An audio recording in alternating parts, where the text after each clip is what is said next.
welcome to another video. It's actually Chinese New Year, February 17, today. And I wasn't planning on making a video, pero I can't resist. Every time I see this car, ginaganahan tayo mag-vlog. So ngayon, uneven yung height, mataas yung likod, yung harap nakadapa. Pero mag-self-adjust yan mamaya. This car kasi, pag di mo ginamit ng 2 days, bumababa na mag-isa yan. Again, because it has no tank. So, just simply turn it on at mag-self-adjust yan. Ayun, gwapo, sagad oh. So, it's been with me 2 weeks. Ginagamit ko na to for 2 weeks. First start for you. Ito nga pala. Si Rocky, meron ding parang Hypotec na mat. Ganda oh, walang brand. For Anika is with us, merong Hypotec na matting, na plastic mat. So, perfect. Kasi, ayan ito. Ang likod, meron din siya. Ang ganda. Hindi ko lang alam magkano. Pero ang ganda, madali linisan. Plastic. Oh. So, yun lang. First start muna tayo. This car's been with me for 2 weeks ata. Start. Alright. Ito lang, mataas. Dito.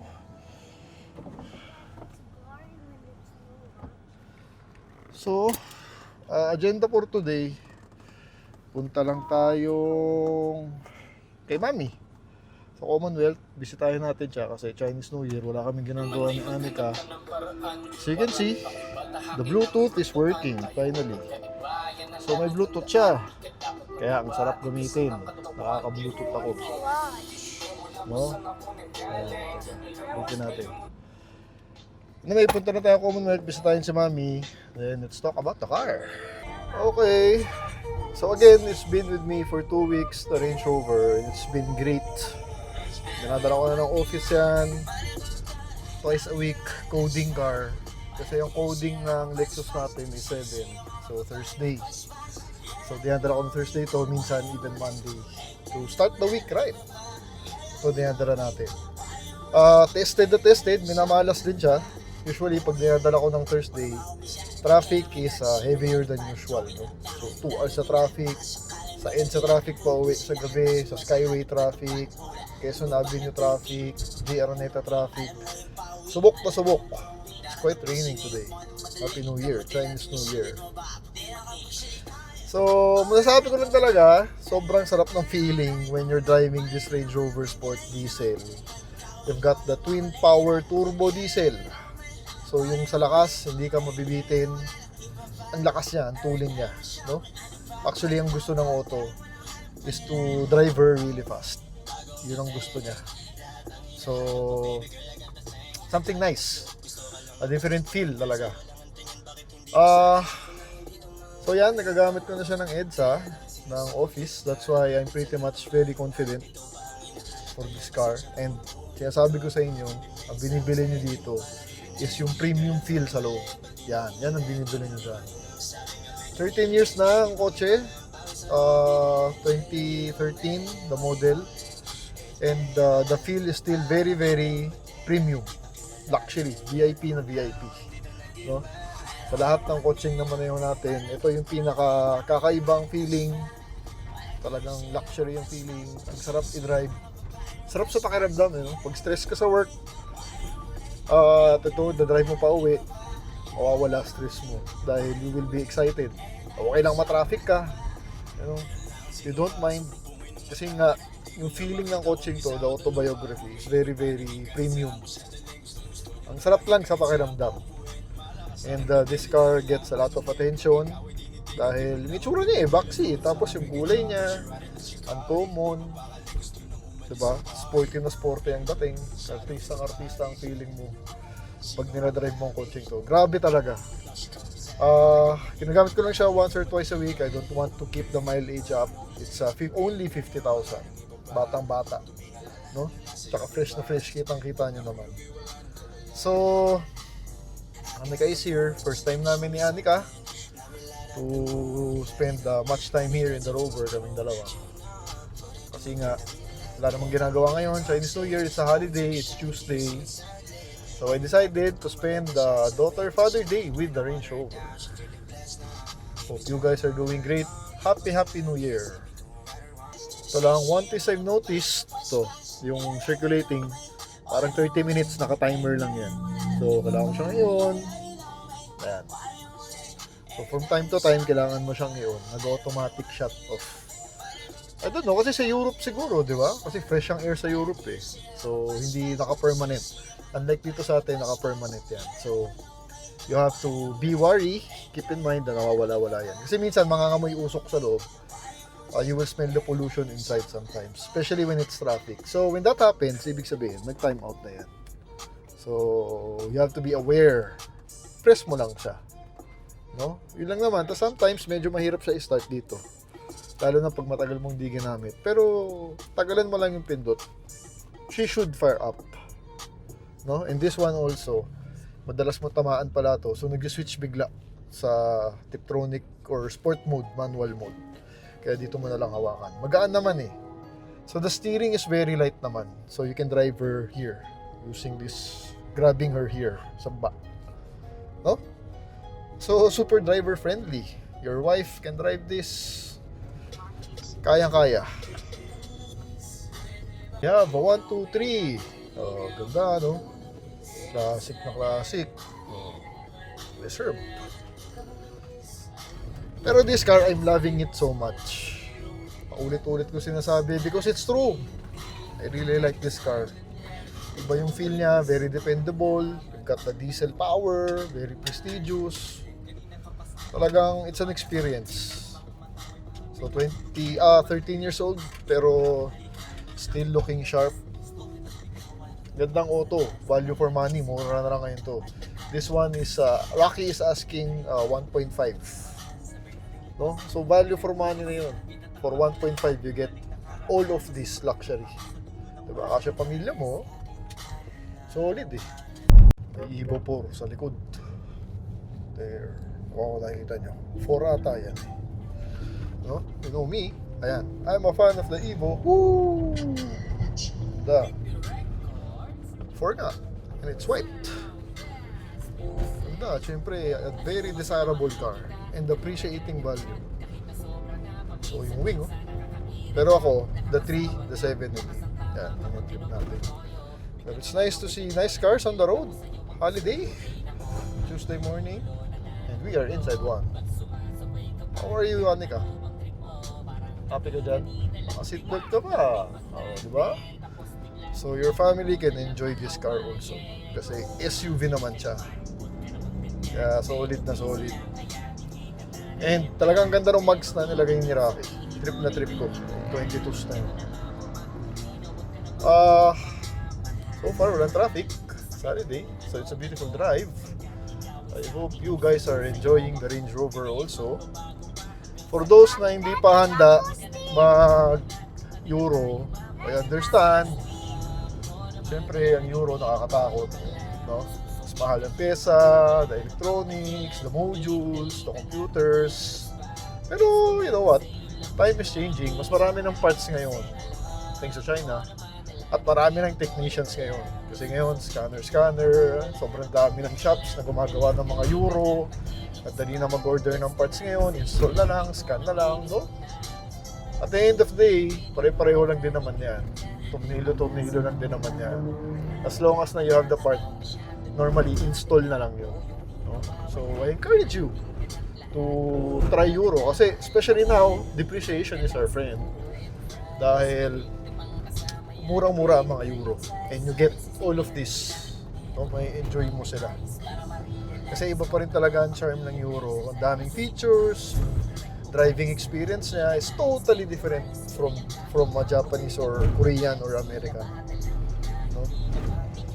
Very sporty, at the same time luxurious, comfortable.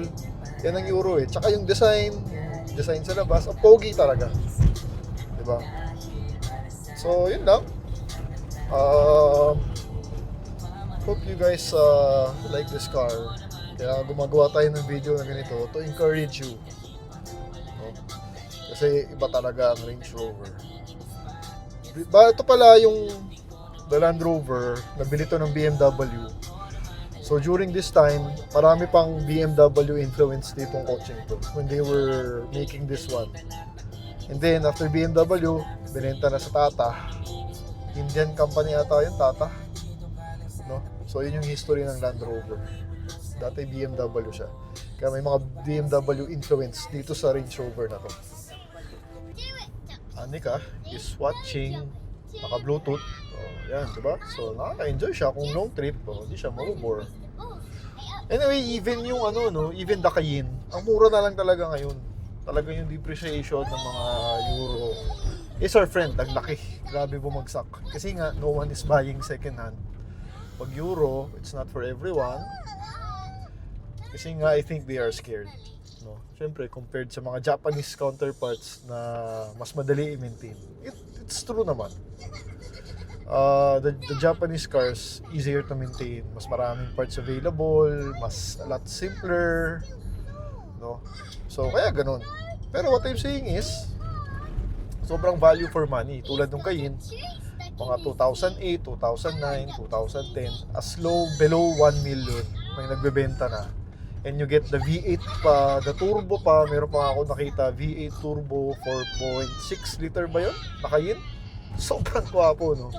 So, sobrang, you get so much what you are paying for.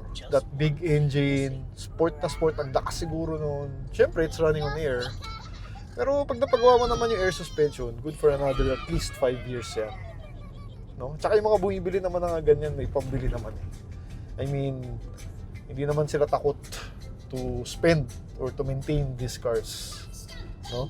If you're one of those, yeah, check this car out. Dahil sobrang kakaibang experience talaga. Loving it every day. Kaya every time na ito ang ida-drive ko, I'm super excited.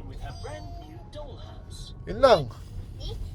Lang din, kahit until now, I really don't like this one. Yung pabilog na ginagana shifter nila. Pag ganun. Talagang hindi ka masasanay. Titingin na titingin ka. If you need to put it in reverse, drive. Hindi ko talaga trip. Yung mga mas lower year model nito, the 08, mga 09, ano pa siya, ganun plastic, so maganda. Pero itong 2013, since medyo modern na, ganyan na ginawa nila. Sabi nga ni Rocky, parang Jaguar. So, bumababa yan, tumataas yan. Ako kasi gusto ko yung nakahawak sa ganun na yan. So, yun lang, yung ayaw ko. Pero everything else, okay naman. Welcome to Commonwealth. First time na Range Rover sa Commonwealth. Woohoo! Ayan o, kung kailangan mo mag-pull, may pull ang lakas. Twin power turbo. Solid na solid. Ito mo yung gauge na yan. Napakasimple. It's very Land Rover. No? Kotse ng Top Gear. Yung kalakasan ng Top Gear. Ito yung mga backup car nila. It's either the Land Cruiser or the Range Rover. No? There's a reason behind it. Kasi nga it's very reliable and powerful. Grabe, pag kailangan mo talaga ng hatak.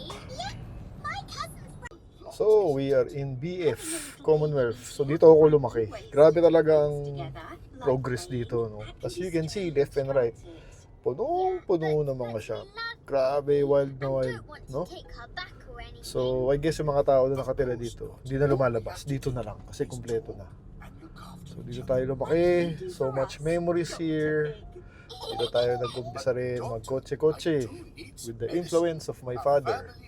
Si dad kasi mahilig sa kotse yun. Grabe bumili yun. Second hand lang. Hindi bumibili ng brand yun. Ayaw niya. Pero puro second hand. Defender. Ano ka? So, 90s. No? 90s na Defender. Defender. Anyway, si daddy, grabe bumili ng sasakyan yun. Parang every month may bagong sasakyan. Tapos mga binibili niya, mga imported. Mga nag-Euro rin yun. Nag-Benz din yun. Dati, nag-123 yun. Nag-W210 yun. Nag-BMW yun, na E30. Tapos at one time may Crown yun na kinuha na 3 sabay-sabay. Iba-iba kulay. That's why yung isa napunta sa akin. Crown na 1996 yata, 1997 na manual. Na Super Saloon. Yung 2 liter. Sobrang tibay. Yun yung kotse ko noon. Sobrang tibay. Na total wreck ko lang. Tapos nagka-prelude pa yon, yung hindi pa sikat yung prelude, yung CRX, nagka-CRX din yun, hindi pa akong ganun kalalim sa kotse nun, kaya hindi ko alam. No, sobrang daming kotse nun, kaya siya yung nag-introduce sa akin, since meron sa garahe ng mga ganun. Doon tayo unang na-introduce sa mga sasakyan, or nagkaroon ng passion sa sasakyan. My first car was the 1989 or 88 Toyota Celica, 2-door na pop-up lights, automatic. Then, nagkaroon din tayo ng Toyota Paseo. Yun nga, kasi mga imported eh. Si Daddy mahilig talaga dun. Paseo is 2-door, imported din, ikaw lang may ganun. Tapos nagkaroon din tayo ng afternoon Toyota Celica ulit na 1995. Sobrang tibay, no? Kaya nanawa ako sa 2-door eh. Diba sabi sa inyo, I'm not a 2-door guy. Kasi when I was in high school, yun yung mga kotse ko until college. So,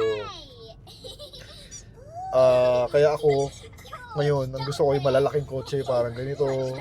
Mga 4-door sedan, SUV limousine, mga VIP feels yan. Yan yung mga trip natin. Sobra. I don't know. Iba kasi yung feeling talaga, no?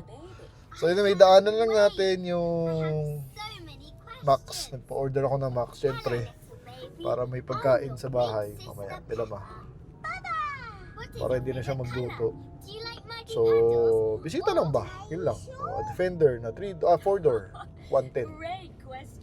Dami rin dito nakatira eh. Okay, yan, normal height na siya. See? Gamitin mo lang, mag-normal height. Under the sun, look at the color. So sa Max, kunin lang natin yung food na in-order natin. Got the goodies. Woohoo! Ang ina. Ako talaga eh, no? Kamusta ka dyan? Our food. Ganda ng mating ni Rocky, oh. Ganda, oh. Yeah. Okay, on our way back on the road. Malapit naman na tayo. Sa Mapayapa. So much memories. Dati, oh, nung high school. Dito kami. After mag-inom. Kasi nung high school, uso ang inom eh. Sa mga bahay-bahay. Diyan kami after. Tambay. Or pampababa ng amats. Diyan, sa select na yan. Kami ng mga high school friends ko. Or classmates ba? Sa Montessori yun. Wala na ngayon sa Commonwealth. So, lahat kami dito lang nakatira. Kasi ngayon, iba ng trip ng mga high school students yun. Hindi ko alam kung bakit eh. Kasi during my time, pag Friday, inom na yan. Hanggang Sunday. Dire-diretso. So, inumang walang kamatayan. Ay, walang katapusan. No? Gagapang ka talaga pa uwi. So, yun yung ginagawa namin dating high school. So much memories. Ayan. Kaya, it's always nice to visit this place once again. Kasi ngayon, iba na. May pamilya na tayo. Ayan si Anika. Si Bunso, nasa bahay. So, lie low na tayo. No? Masaya na ako sa ganito. Kotse-kotse na lang. On the weekend. Tapos family, yan naman talaga eh. Masaya naman. At mas may enjoy mo yung kotse. Kaya, ang preference ko rin, SUV para makasama sila. So, ma-enjoy din nila. No? That's all. So, see you na sa bahay. So, lalo na dito ang grabing, a lot has changed. Puro business na. Dati, mga vacant lot nga lang yan eh. Tapos bahay dati, residential. Pero ngayon, mostly business na. Talagang very busy, no? Indication na people are living here more. More people are living here already. Kasi nga yung location niya, dun sa bandang likod, Fairview na. Tapos Bulacan na. So parang papasok na Metro Manila, this one. Ganda ng expedition niya. And gusto ko yan, naka-SBT. Woo! 90s. Oh, may ang daming garahe dito. Ang daming car garage. Car shops already. Dati wala naman. Tapos nagkaroon pa ng iglesia. Ayan, ito, iglesia yan eh. Ito, iglesia yan eh. Tapos car wash na left and right. Ayan o. Lalo na to, LG2. Sobrang daming tao lagi. Ayan o, waiting sila o. Para makaka-car wash lang. No? So, ano lang. It's amazing actually. The progress in this FEU. In this place. So total, naka 190 kilometers na ako with this car ever since na dumating siya 2 weeks ago. So hindi ko naman laging ginagamit, ayoko rin. Siyempre, it's not our car. Paminsan-minsan lang, just to make sure na nagagamit siya. Kasi kailangan nila yun.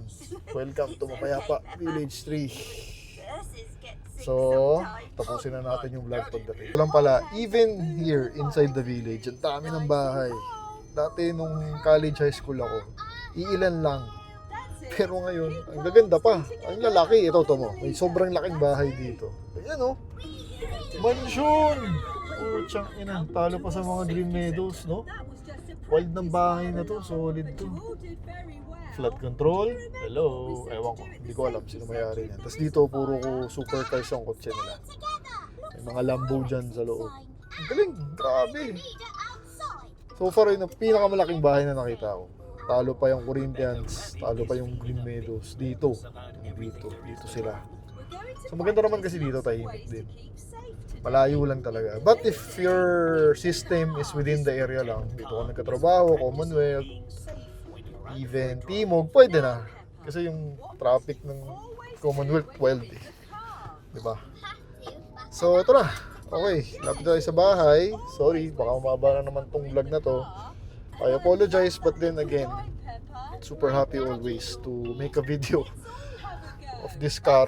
Soon, gawa tayo ng long drive video nito. Punta tayong Tanay. Pumayag naman si Rocky. Sama natin si Rocky, no? So, tapusin natin yung vlog when we get to our home. 3 o'clock. So, we are here. Woohoo! The Range Rover. So, that's our house. So, dyan tayo lumaki. No? Ito maganda sa Range Rover eh. Nagpapaganda ng bahay. Pag nakapark to sa labas ng bahay nyo, gumaganda yung bahay, no? Yan ang binibili dyan. So, enjoyed today's video. Actually, it's a slow day today. It's a lazy day today. Since holiday, tas Tuesday. Naisipan ko lang gumawa ng video with the Range Rover since the Range Rover is in our house already. And I want to share this car to you. So as much as possible, we're trying to create videos with this car, no? So that's the video for today. Thank you for watching. I hope you guys are inspired na mag-Euro, no? Kasi these are amazing cars. Thank you for watching. 2 different levels, I cannot relate.